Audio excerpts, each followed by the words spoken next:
It began in the silent outer rim of the galaxy, in a dark forgotten sector where even pirate ships refused to travel. A region so empty and so cold that the stars themselves seemed afraid to shine there, and yet for almost a decade strange signals had been whispering out of that darkness. Signals cracked by static, filled with distorted screams, warnings shouted in languages long dead, and something else too, something unmistakably human hidden beneath layers of cosmic noise. Explorers who passed near that area said the stars flickered unnaturally, as if blinking in pain. Traders who drifted too close claimed they heard voices inside their ships, like dying soldiers whispering from the void. Scientists argued for years that nothing natural could create signals this precise and this haunting, but they refused to send manned missions because every drone they launched into that region disappeared within minutes, swallowed by a silence so complete it was almost alive. The Galactic Council, tired of rumors spreading across the galaxy and afraid that panic might grow, sent a fleet of advanced probes toward the dying red star that sat at the center of that darkness. Those probes vanished too, no debris, no distress call, nothing left behind except a final flicker of static that sounded almost like a human breath. And then, one quiet night, a deep space listening post located thousands of light-years away detected one final message. Shaky, terrified, broken into pieces as if it was spoken by someone dying while whispering into a failing transmitter. The message said, "If you're hearing this, don't come here. Don't come, humanity is coming, and we deserve what's coming." Then total silence, deeper and darker than before.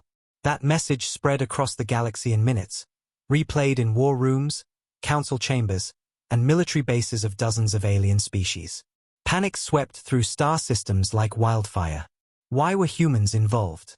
Why did the message sound like it feared humans more than whatever horror lived inside that star system? To understand the fear, the galaxy had to remember something they tried to forget. Centuries ago, long before the first Galactic Treaty was signed, a hostile species known as the Voran Dominion attacked Earth out of arrogance and cruelty. They were warriors, conquerors, monsters wearing the skin of civilization. They wiped out 3 young human colonies in a single night. They kidnapped civilians and dissected them for research.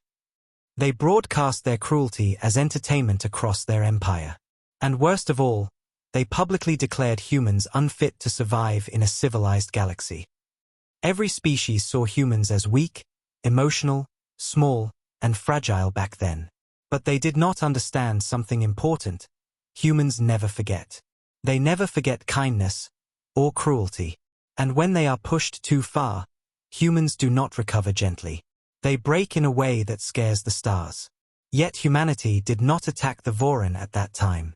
They did not retaliate immediately. Instead, they gathered their dead, they rebuilt their homes, and then, without warning, they disappeared from the stars entirely. For decades. No transmissions. No diplomacy. No exploration. The galaxy believed humans had retreated in fear, but they didn't know the truth. Humans were building, planning, preparing, quietly, in secret. The Voran laughed at humanity's silence, believing Earth had accepted defeat. They couldn't have been more wrong. Now, centuries later, strange data from the dark sector revealed something horrifying. The Voran Dominion, the entire war empire, had vanished from every chart, every system, every known region of space. Not defeated in battle. Not forced into exile. Not driven into hiding. Erased like chalk brushed off a board. An entire species, gone. Every planet they ruled gone dark. Every ship missing. Every station destroyed. Except for one star. One lonely dying red star at the edge of the galaxy. Only that star remained in their old territory. A star that humans renamed themselves, Star ZN-14. And worse, humans had placed a forbidden beacon around that star that said, "Do not approach." Humanity protects this region. No alien knew why. No one dared go near it. Until one ordinary cycle, the human fleet returned. They arrived without sound, without warning, and without hesitation. No glowing jump signatures, no long-range announcements, nothing. A massive human vessel simply emerged from the shadows of the red star like a ghost ship dragged out of a nightmare. Its hull was blackened from battles no one had recorded. Its engines glowed with power no alien had seen before. Its shape was intimidating, more armor than metal, more weapon than ship, more fury than engineering. The Galactic Council went into crisis mode the moment they saw it. Generals panicked. Scientists panicked. Even species who feared nothing felt fear that day. Because humanity never returned to open space unless something was very, very wrong. The Council demanded communication. They wanted answers. They wanted explanations. They wanted to know why the humans, who had stayed silent for so long, were suddenly here, floating beside the grave of a vanished empire. When the human ship finally sent a transmission, it was a single sentence that froze the blood of every alien listening. Do not approach star ZN-14. That entire system is a graveyard. The alien ambassadors looked at each other with terror. A graveyard? A graveyard of what? Who? How many? And then the human commander added one last sentence, delivered with a coldness that felt like a blade pressed against every throat in the galaxy. We named that star after the ones who made us angry.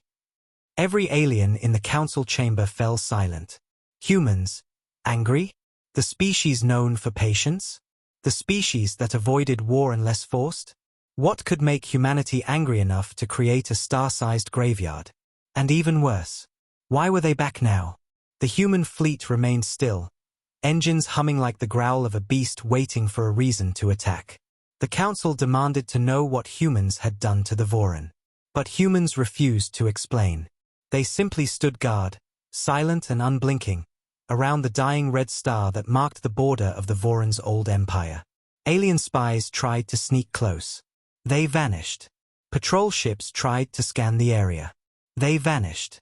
Brave explorers attempted to approach the forbidden line. They vanished too. And still, humans said nothing. But the galaxy knew one thing with certainty. Something horrific had happened near that star. Something so terrible that even the Council, who once controlled entire civilizations, didn't dare cross the human line. For generations, alien children grew up hearing warnings like bedtime stories. Never go near star ZN-14. That is where the Voran angered humans. But now, for the first time in centuries, the humans themselves had returned to that star. Why? Were they worried? Were they finishing something? Or was something inside the graveyard waking up? No one had answers. Only questions, and humanity refused to talk. Instead, their ship broadcast one final chilling message. We will eliminate anything that emerges from that system. Stay away. The galaxy trembled. Because when humans speak like that, the universe listens, and when humans are angry, stars die. From the moment the human fleet appeared beside the dying red star, the Galactic Council felt the same cold tension spreading through every hall, every chamber, every war room in their palace. A pressure so heavy it made even the bravest generals struggle to breathe. And while diplomats scrambled to prepare meaningless speeches about peace and unity, every strategist secretly whispered the same truth. Humans don't return without purpose, and whatever that purpose was, it was something the galaxy wasn't ready to face. The Council sent a diplomatic vessel, small and unarmed, hoping human sensors would detect its peaceful intention. And inside that ship, 3 ambassadors of 3 powerful species sat trembling, rehearsing polite lines as if politeness could stop a human war machine. When they arrived, the human flagship didn't greet them, didn't send coordinates, didn't guide them in. It simply floated there in the shadow of the red star like a metal titan carved from silent fury, and the ambassadors felt like ants approaching a sleeping giant that could crush them without even noticing. The diplomatic ship opened a channel anyway, voices shaky, calling, "Terran fleet. This is the Galactic Council seeking peaceful communication." And for a long moment, nothing answered except the hum of space. Then suddenly the screen changed, not with a face, but with a single human standing in a dim command room. His uniform was black. His expression unreadable. His eyes calm but carrying something ancient behind them. Pain, memory, anger. He spoke softly, without emotion, without greeting. "You came for answers, not peace." The ambassadors stiffened, realizing humans weren't in a mood for conversation. But they had no choice. "We detected energy inside the forbidden star," the first ambassador said, voice cracking. "We are concerned." The human commander stared at them without blinking. then turned slightly so the red star behind him filled the holoscreen. "You should be," he said. "Because not everything here is dead." A shiver spread across the diplomatic ship. The ambassadors exchanged terrified looks before the second ambassador stammered. "The Voran, what happened to them?" "They disappeared, and the only information points to this system." "Did your species destroy them?"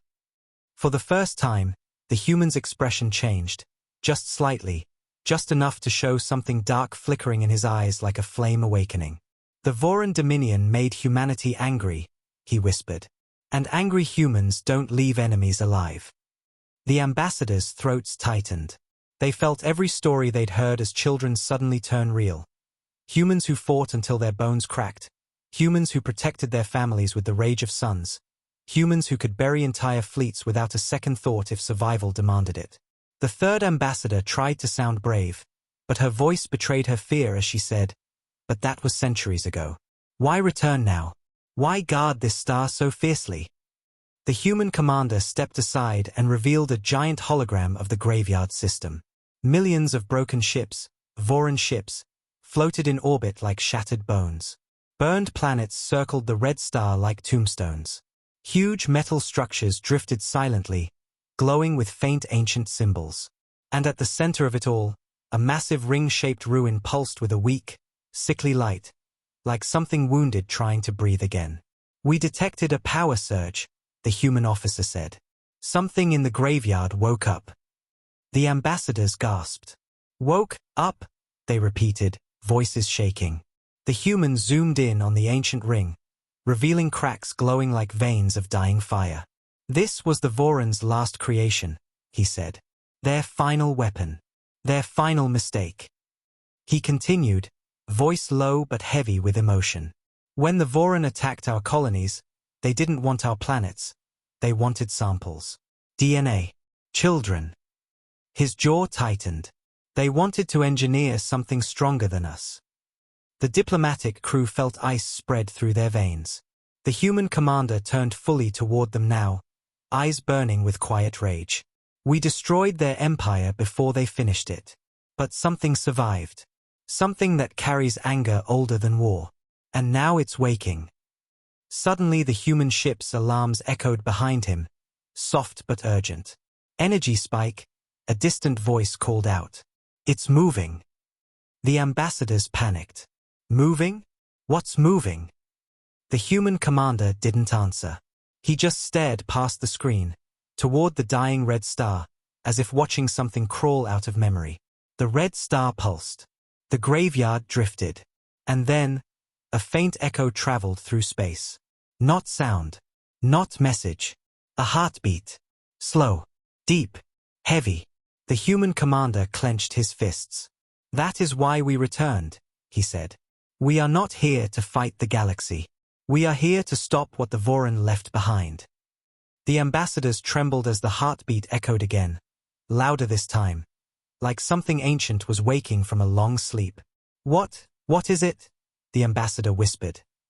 The human commander leaned forward, eyes cold as frost. "A reminder," he said softly, "of why you should never make humanity angry." The human fleet powered up its engines, each one lighting the darkness like blue fire, and as the heartbeat grew louder across the system, the humans prepared for something only they feared, something only they understood, something only they were willing to face. The graveyard was no longer silent, and whatever had awakened inside it was looking for humans. The heartbeat echoing through the graveyard star system grew stronger with every passing second, a slow, deep vibration that felt less like sound and more like a pressure on the bones. As if some ancient creature buried under the ruins was forcing its way back into the galaxy, and the ambassadors aboard the council ship stared at their trembling screens in horror while the human commander stood perfectly still, watching the rising energy signature with eyes that held both rage and sorrow. "This is impossible," one ambassador whispered, gripping the railing as her knees shook. "The Voran are dead. Your fleets destroyed them centuries ago. Nothing should be alive in that graveyard." The human commander didn't blink. "Nothing living is moving," he said quietly. "That's the problem." His words sent a chill through the room, and before anyone could ask what he meant, the hologram zoomed closer to the stars surrounding debris. The ancient Voran ring structure, cracked and broken for centuries, now glowing brighter, its shattered pieces slowly rotating as if being pulled by invisible strings. Inside the council ship, crew members gasped as one piece of the ring detached entirely and drifted toward the center of the system like a fragment answering a call. "It's reconstructing," the commander said, voice tight, controlled, but heavy with a pain no alien had ever heard in a human's voice. "It shouldn't be possible. But it is." The ambassadors stuttered, "Reconstructing? Into what?" The human commander did not answer at first. His jaw tightened, his hands gripping the edges of his console so hard his knuckles turned white. Memories flashing behind his eyes. Memories of burned colonies, destroyed families, children taken by the Voran for their twisted experiments. He remembered the message humanity intercepted centuries ago, the one that broke the entire species. Children crying in cages, Voran soldiers laughing as they tortured them, calling the humans weak flesh, calling Earth a failed experiment of nature. He could still hear the screams in his sleep. And he could still see the moment humanity snapped. When he finally spoke, his voice carried the weight of entire generations. "The Voran weren't trying to create a weapon to kill us," he said slowly. "They were trying to create something that could replace us." The ambassadors stared in shock. "Replace humanity?"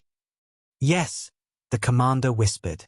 "They wanted to build a species stronger, faster, crueler, something that could survive our worlds, our weapons, our rage. Something they could control. But they failed." He looked at the glowing ring as more pieces began moving, forming a shape like ribs closing around a heart. "We destroyed them before they finished the experiment. But the machine that held their creation survived. Barely." The heartbeat echoed again. Louder, faster now, like something awakening with hunger. "And now," the human commander said, "their mistake is waking up in the grave humanity gave them." Suddenly, alarms blared across both fleets. A new energy spike erupted from deep within the ring.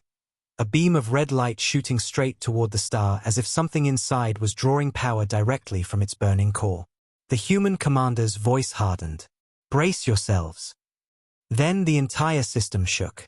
A shockwave burst outward, faint but terrifying, passing through wrecked ships and drifting bones of old Voran fleets, hitting the council vessel like a cold wind and the human flagship like a challenge. The ambassadors held their breath as the hologram shifted, revealing movement inside the ring. Dark shapes crawling along the metal, shadows flickering like living nightmares. "Are those Voran?" one ambassador whispered in terror. But the commander shook his head slowly. "No, those are not Voran." The shapes crawled toward the center of the ring, merging together, fusing like liquid metal forming a new heart. "They never finished a perfect hybrid," the commander continued. "But they built thousands of failed ones. Half corpse, half machine, half memory. The Voran threw them away, buried them in this machine. Let them rot." The ambassadors felt sick. "So what are we seeing now?"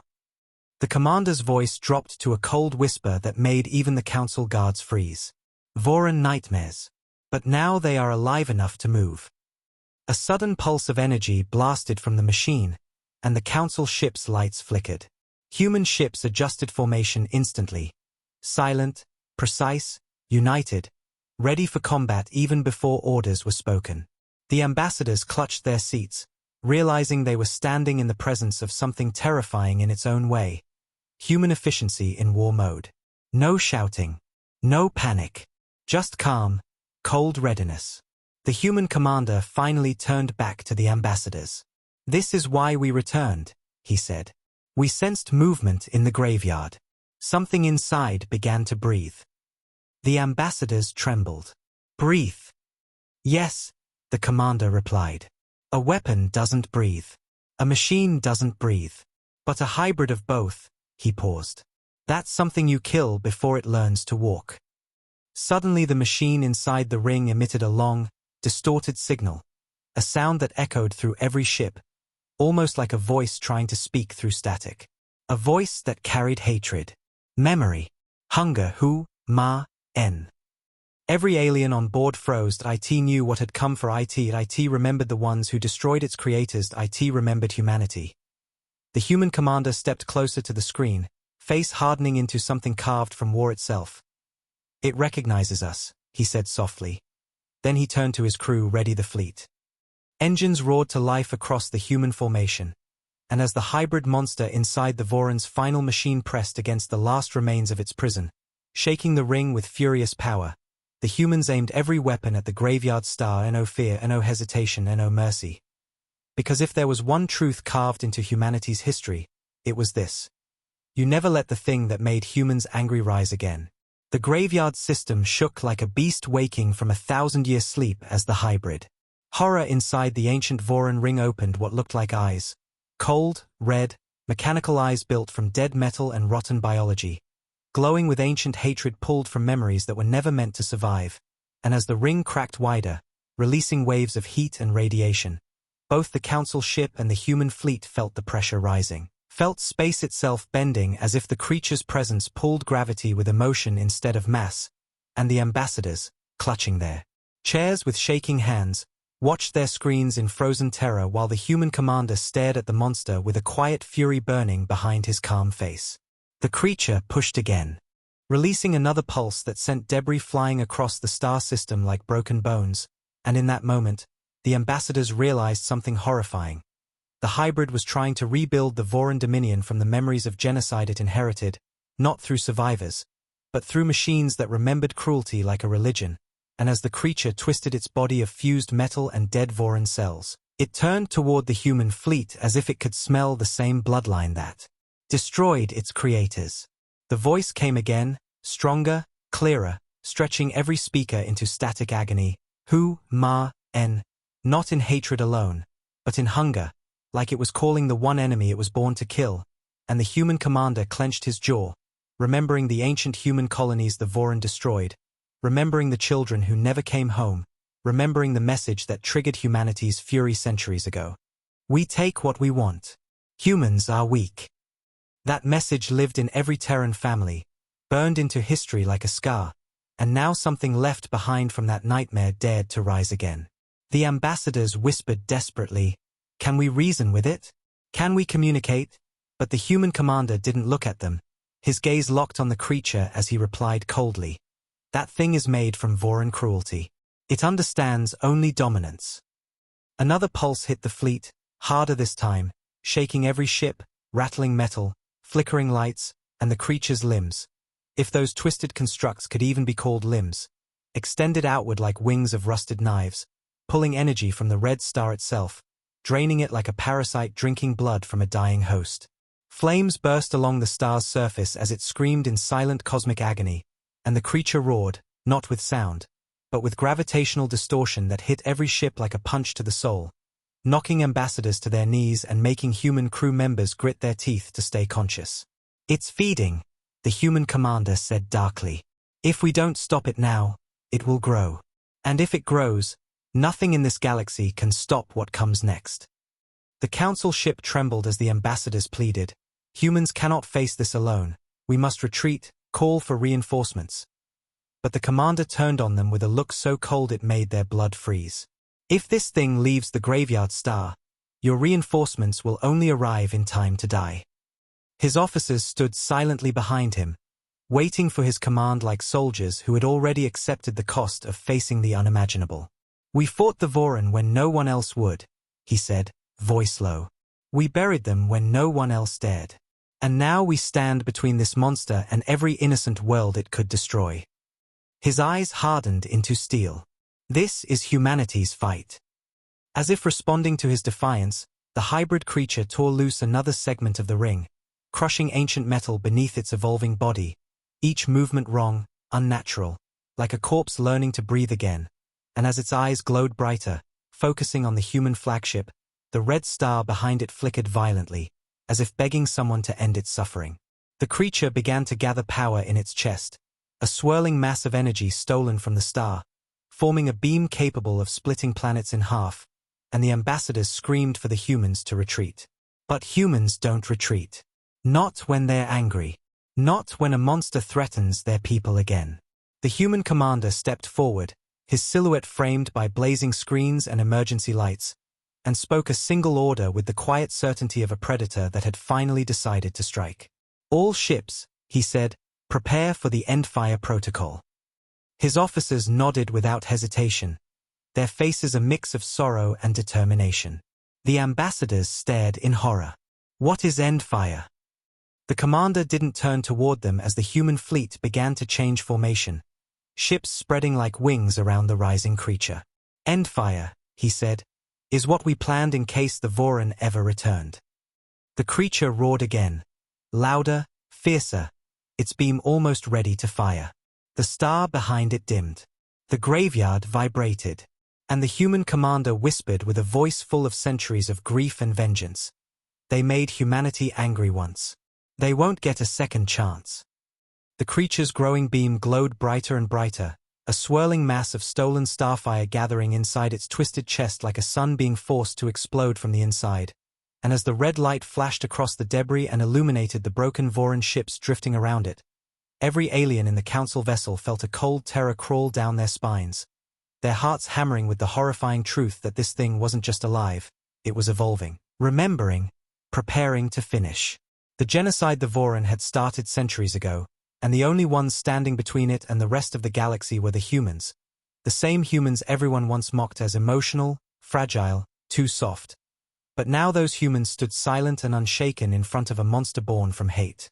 The human commander lifted his hand, and instantly the Terran fleet changed shape, hundreds of ships rotating into perfect formation, forming a massive circle around the creature like a steel halo of anger. Each ship glowing with blue energy as ancient systems activated. Systems too powerful, too dangerous, too morally heavy to ever be used in normal war. "Endfire protocol is active," one officer said, voice steady despite the shaking deck. "All ships locked. All reactors stable." The ambassadors trembled. "What is endfire? What are you doing?" But the commander didn't even look at them. His eyes remained locked on the creature as if it was the ghost of every child the Voran ever harmed. "Endfire," he said coldly, "is the weapon we swore never to use unless the Voran returned." As the creature's energy beam neared completion, faster, brighter, more violent, the ambassadors cried out in panic, "If you fire now, the star could collapse." The commander finally turned, and the expression on his face made the entire room fall dead silent. "The Voran stole our children, tortured our families, burned our homes," he said softly. "This star already collapsed for us centuries ago." Another pulse erupted from the hybrid monster, nearly knocking the council ship off course, making the monster's metal wings expand as it drew more energy from the dying red star, and the star itself flickered, its surface boiling violently under the drain, like it was screaming without sound, begging for the suffering to end. The commander raised his hand higher, and every human ship aimed its cannons deep into the creature's body, ready to unleash a storm the galaxy had never seen. The creature finally finished charging and aimed its planet-killing beam directly at the human flagship, eyes glowing with ancient hatred. Hatred inherited from the Voran, hatred created by genocide. Hatred kept alive by broken machines. The ambassadors screamed as the beam fired, an enormous stream of molten red energy ripping across space. But the humans didn't move. They didn't dodge. They didn't flee. They simply intercepted. "Shield them," the commander shouted, and 20 Terran warships threw themselves in front of the flagship without hesitation, without fear, without a second thought, their shields flaring bright blue as they blocked the superheated beam with their own lives. The first ship shattered instantly. The second melted into glowing pieces. The third cracked apart like glass. Yet not one ship turned away. Not one human screamed. They held the line until their hulls disintegrated. The ambassadors gasped in horror, but behind them, human officers saluted the screens, honoring the fallen. "They knew what they were protecting," one officer whispered. "They died for every world in this galaxy." The creature roared with triumph, believing it had defeated humanity, unaware that human sacrifice is the most dangerous thing in the universe. The commander dropped his hand. His voice was quiet, calm, final. "Endfire. Launch." Silence fell for one heartbeat, then every Terran ship unleashed its core. Beams of pure white energy, sun-level heat, fired from all sides, so bright they erased the shadows across the entire star system, each beam merging with the others, forming a colossal ring of destruction that slammed into the hybrid monster like the fist of a god. The creature screamed, not in sound, but in gravity, space bending and twisting as it tried to resist, its wings shattering, its metal bones melting, its body tearing apart piece by piece as the endfire energy flooded into every cell, every circuit, every ancient memory inside it. A burst of burning debris exploded outward. The Voron machine cracked open like an egg of nightmares. The creature howled one last time, "Hu, Ma, En, stop," and the commander whispered back, voice shaking with anger and grief, "We stopped you centuries ago." The creature collapsed. The ring shattered. The entire graveyard lit up with the fire of a dying star finally freed from its parasite. And as the shockwave rushed across space, the human fleet held formation, engines glowing bright, weapons still locked forward, ready to strike again if anything survived. When the light finally faded, the monster was gone, turned to dust, erased from history forever. But the cost hung heavy in the air. 20 Terran ships had burned to protect the galaxy. Thousands of human soldiers had died without hesitation. The ambassadors watched them in awe and horror, tears in their eyes, because for the first time they understood what humanity truly was. Not weak, not emotional, not fragile, but terrifyingly loyal, fiercely protective, and willing to die for others without being asked. The human commander lowered his head, honoring his fallen crews, and whispered the words only humans could say with such quiet power: "Never harm our people. Never wake our fury. Never forget our dead." And the graveyard star burned brighter, as if saluting the ones who fought to keep the galaxy alive. The graveyard star system glowed with fading white fire as the shockwave drifted outward like the final breath of a dying god, and when the light dimmed, only the silence remained, a silence so deep, so heavy, so ancient that even the human commanders felt it pressing against their hearts, because endfire was not a weapon meant to be used lightly. It was a promise carved in human blood, a promise that if the darkness ever returned, humanity would burn itself empty before letting evil rise again. And as the human ships steadied themselves, flickering from damage, scorched from absorbing impossible heat, the council ambassadors floated in the quiet of their control room, staring at the remnants of the creature that had nearly reawakened the Voron's nightmare, their hands shaking, their voices gone, their hearts torn between relief and fear. Fear not of the creature, but of the humans who had destroyed it with such terrifying resolve. The human commander stood at the center of his bridge, staring at the broken star ring, eyes hollow with grief for the ships that had fallen, for the soldiers who had given everything without being asked, for the ghosts that now drifted into the graveyard star's orbit like new guardians of the silent system. "Begin casualty report," he said softly, though he already knew the answer would hurt. Officers with tight jaws and red eyes read the numbers, each one a knife to the soul, but no human cried, not yet, because grief came later. Duty came now. "Their families will receive the honor signal," the commander said, voice barely above a whisper. "They died saving a galaxy that never learned to protect itself." The ambassadors stared at him with a mixture of awe and guilt, realizing how often their species had mocked humans, underestimated them, laughed at them, treated them as emotional creatures ruled by sentiment. But now they saw the truth. Humans were not emotional fools. Humans were emotional storms, and when those storms rose, they moved like forces of nature that no empire, no machine, no monster could ever withstand. Outside, the remains of the creature floated like dust illuminated by the dying star's faint light, and the ambassadors dared to ask one question, their voices trembling: "Commander, was that the last one?" The human officer did not answer immediately. Instead, he stared at the hologram of the broken ring, zooming deeper into its core, into the place where the machine had absorbed memories, pain, hatred, and Voron cruelty. His eyes narrowed as the sensors scanned deeper, farther, beneath layers of metal dust and broken code, until finally something appeared. Something so small the ambassadors didn't notice it at first. A flicker, a flash, a tiny pulse. Not like the monster's heartbeat. Not like a weapon.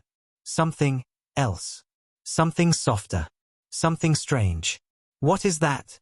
one ambassador whispered. Leaning closer, the commander stiffened. His breath caught in his throat.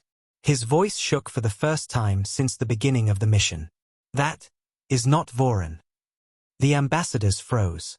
Then, what? The commander zoomed in again, revealing a faint blue signal, gentle, steady, almost warm, like the heartbeat of something innocent trapped inside a cage of rust and horror. It's human, the commander whispered. The ambassadors gasped, but the commander was already moving, already scanning faster, already fighting the rising dread inside him. Hundreds of years ago, he said slowly, the Voron stole children from our colonies, for experiments. A sudden silence filled the council ship, thicker than gravity, heavier than space itself. We never recovered their bodies, the commander continued, sorrow spilling through his voice. We assumed they died long before we destroyed the Voron. He pointed at the blue flicker, small, soft, trembling. But this signal, this is human DNA. Human code. Cryopreserved. Still alive. The ambassadors recoiled. Alive? After centuries. Yes, the commander said. The Voron didn't kill them. They stored them, hid them inside the hybrid machine. And the energy surge woke them. His fists clenched. That creature was not just a weapon. It was a prison.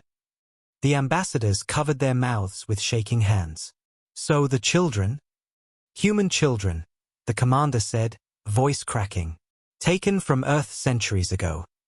He whispered, the Voron used them as biological templates, to try and create a species stronger than humans. The signal pulsed again, weak, fragile, like a heartbeat begging for help. And something inside the commander broke. All the cold fury, all the military discipline, all the controlled rage vanished. For the first time, his voice trembled not with anger, but with absolute grief. Get me a pod retrieval team, he said. Now.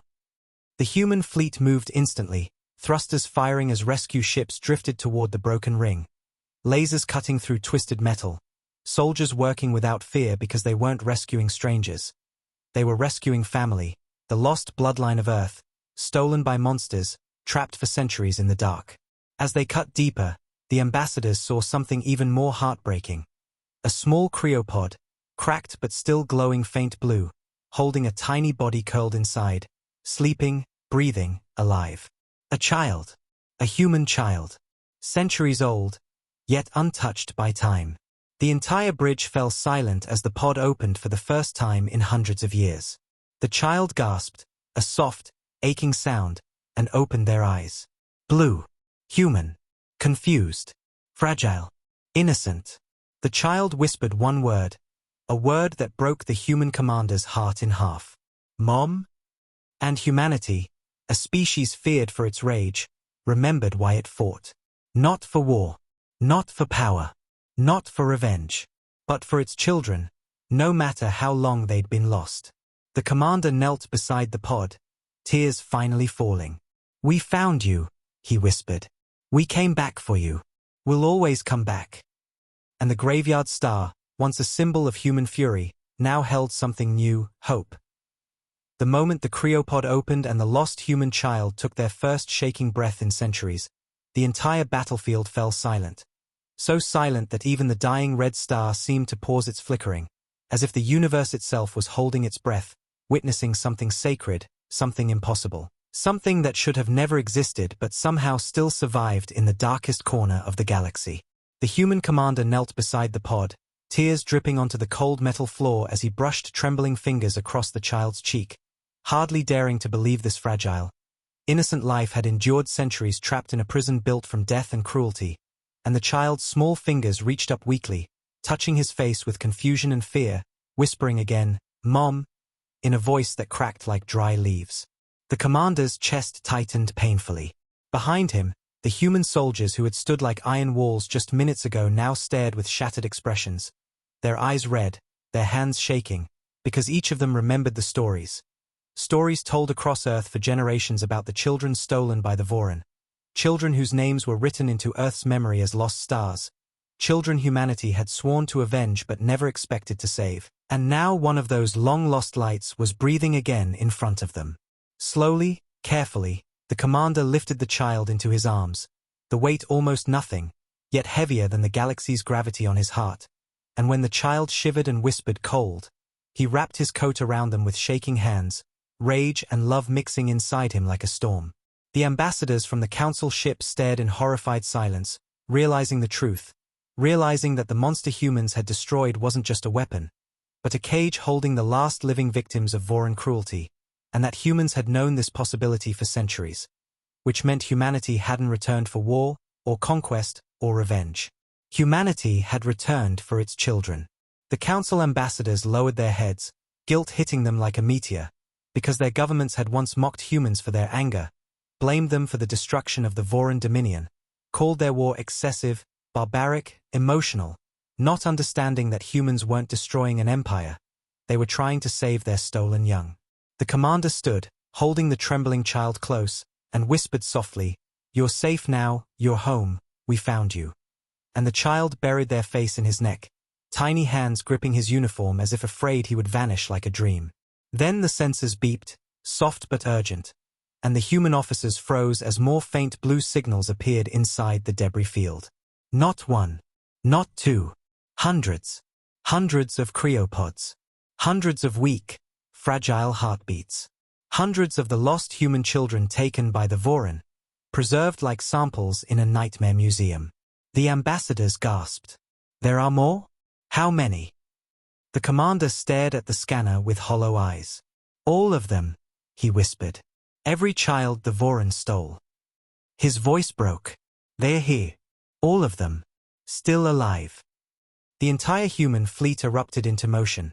Rescue shuttles launching like silver arrows, soldiers shouting commands, medics preparing emergency kits, engineers cutting through twisted Voran metal to reach the sleeping children inside.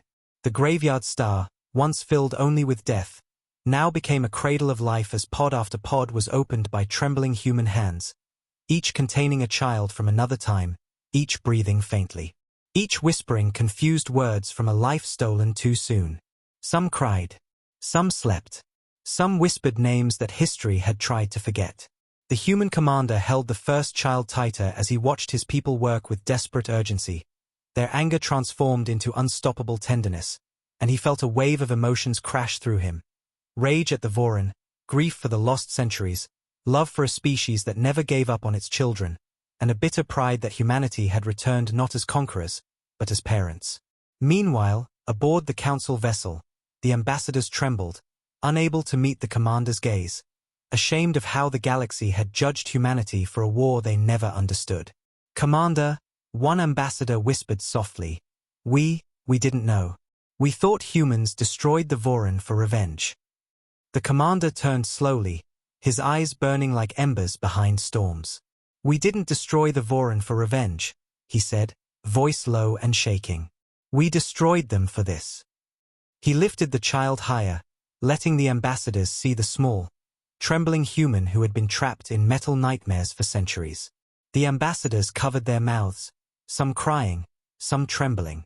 "Commander," one whispered with a breaking voice, "the galaxy owes you an apology." But the commander shook his head sharply. "The galaxy owes these children a future," he said. Outside, dozens of human rescue ships lit the graveyard like fireflies, each finding another cryopod, each lifting lost children out of ruin, each soldier crying silently with relief and rage as ancient suffering fell into their arms. One pod opened to reveal a small girl with bright eyes and tangled hair. She blinked slowly and whispered, "Are we safe?" And the soldier who lifted her, battle-hardened, scarred, cold from war, fell to his knees and cried as he whispered, "Yes. You're safe. You're safe." But as the joy spread through the fleet, the commander suddenly froze, because among the hundreds of life signals, one glowed brighter, stronger, different. A cryopod at the very center of the ring, locked behind heavier metal, protected by extra energy shields. The commander zoomed in, and his heart nearly stopped. This pod was marked with a symbol he knew, a symbol every human knew, a symbol from Earth's darkest day. It was the emblem of the first colony's lost generation, the very first children the Voran ever stole, the ones who started the war, the ones whose screams had awakened humanity's fury, The ones humanity swore to avenge until the end of time. And now, after centuries, the pod of the first stolen child was still alive. The commander's voice trembled as he whispered, "Open that pod. Carefully." Human rescue teams moved closer, cutting through layers of metal, each strike gentle, each movement desperate, until finally, slowly, painfully, the final lock broke and the pod hissed open.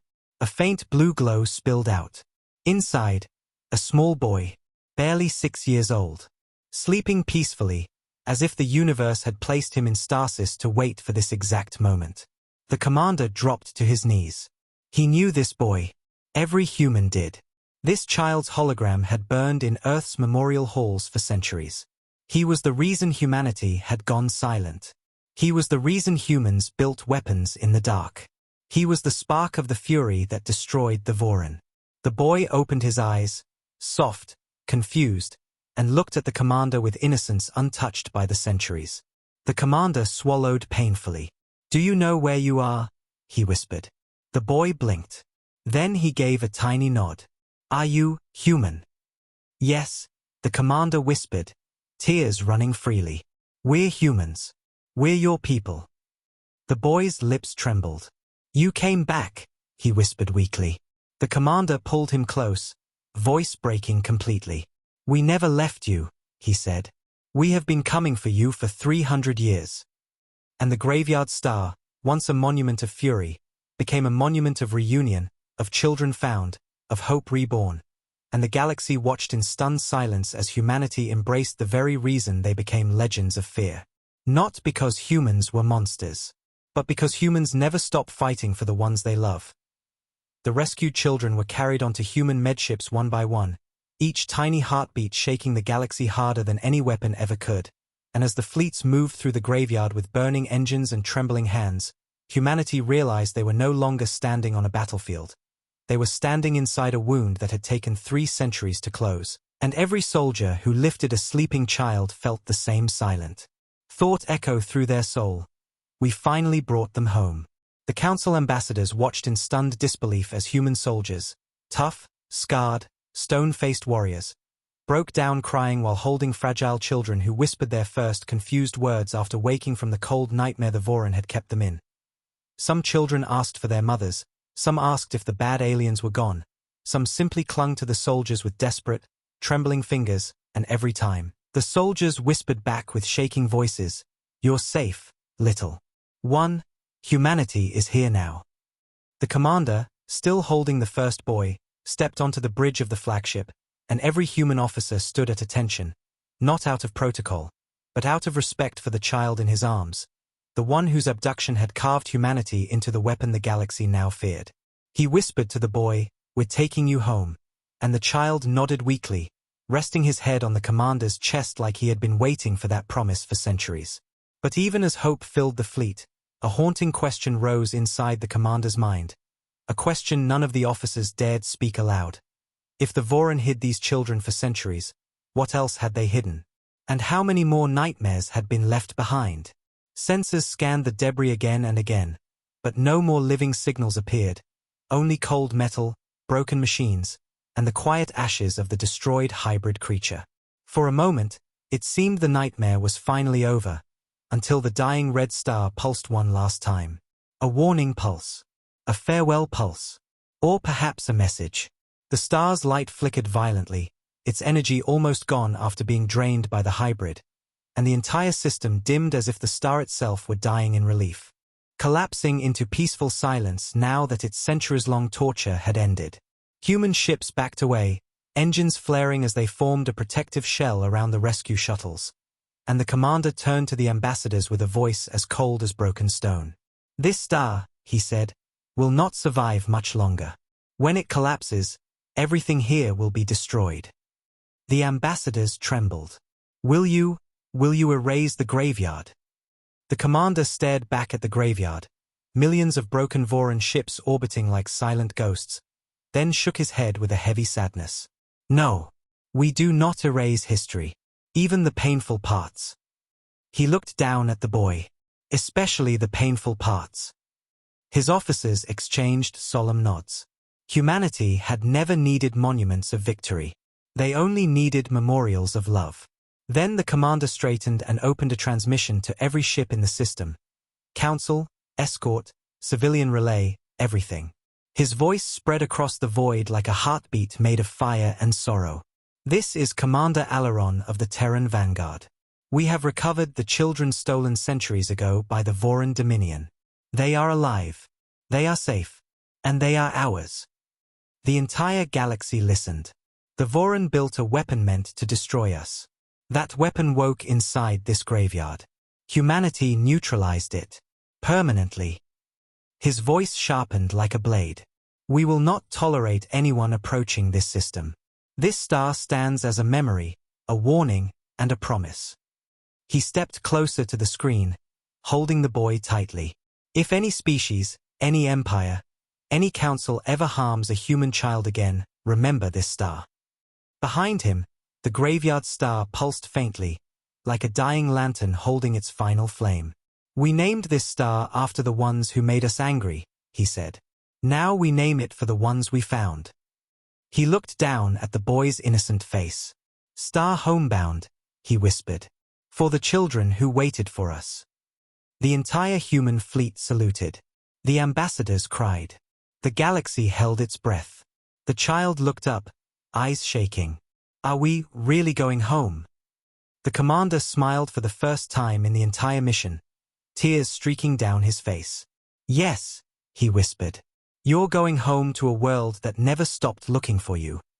Engines roared as the human ships formed a massive protective convoy around the rescue vessels, and the fleet turned away from the graveyard, leaving behind the quiet ruins of the Voran's crimes. Leaving behind a star that finally felt peace. And the moment the fleet began its jump, the boy reached out and pressed his small hand to the window, watching the graveyard fade into the distance like dust returning to the universe. Goodbye, he whispered. The commander held him tighter. Goodbye, he echoed softly.